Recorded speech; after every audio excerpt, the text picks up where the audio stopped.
മാനവികത ഉണർത്താൻ കാന്തപുരം എ.പി. അബൂബക്കർ മുസ്ലിയാർ നടത്തുന്ന കേരള യാത്ര മഹത്തായ രണ്ടാം വാരത്തിൽ പ്രവേശിച്ചു.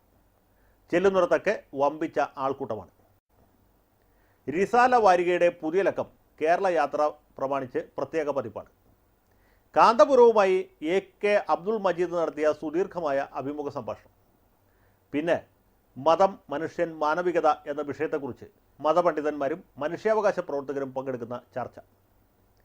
മാനവികത ഉണർത്താൻ വേണ്ടി കാന്തപുരം ഉറക്കമിളക്കുമ്പോൾ കേരള യാത്രയെ തകർക്കാൻ വേണ്ടി അശ്രാന്ത പരിശ്രമം നടത്തുകയാണ് കുലംകുത്തികൾ. വഹാബികളെക്കാളും മൗദൂദികളെക്കാളും ആവേശത്തോടെ കേരള യാത്രയെ എതിർക്കുന്നത് ചേളാരി സമസ്തക്കാരാണ്. SKSSF വിമോചന യാത്ര നടത്തുന്നു.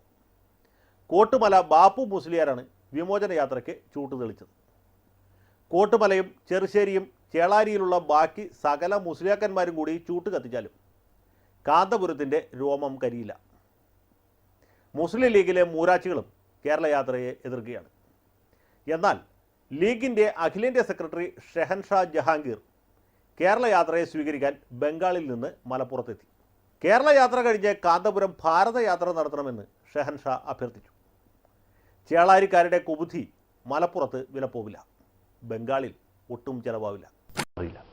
തീവ്രവാദത്തെ ചൊല്ലിയുള്ള ചർച്ചകൾ പൊടിപറവേ മാനവികത ഉണർത്താൻ വേണ്ടി കാന്തപുരം എ.പി. അബൂബക്കർ മുസ്ലിയാർ നടത്തിയ കേരള യാത്ര തിരുവനന്തപുരത്ത് സമാപിച്ചു. തലസ്ഥാന നഗരം വെള്ളക്കടലായി എന്നാണ് പത്രങ്ങൾ അടിച്ചുവിട്ടത്.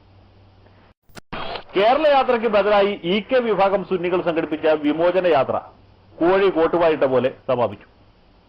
ലീഗുകാരല്ലാത്ത ആരും ഈ യാത്രയെ ഗൗനിച്ചില്ല. കോട്ടുമലയും ചെറുശ്ശേരിയും കൂടിയാലും കാന്തപുരത്തിന്റെ രോമത്തിൽ തൊടാൻ കഴിയില്ല. സമാപന ചടങ്ങിൽ മുഖ്യമന്ത്രിയോ KPCC പ്രസിഡന്റോ പങ്കെടുത്തില്ല.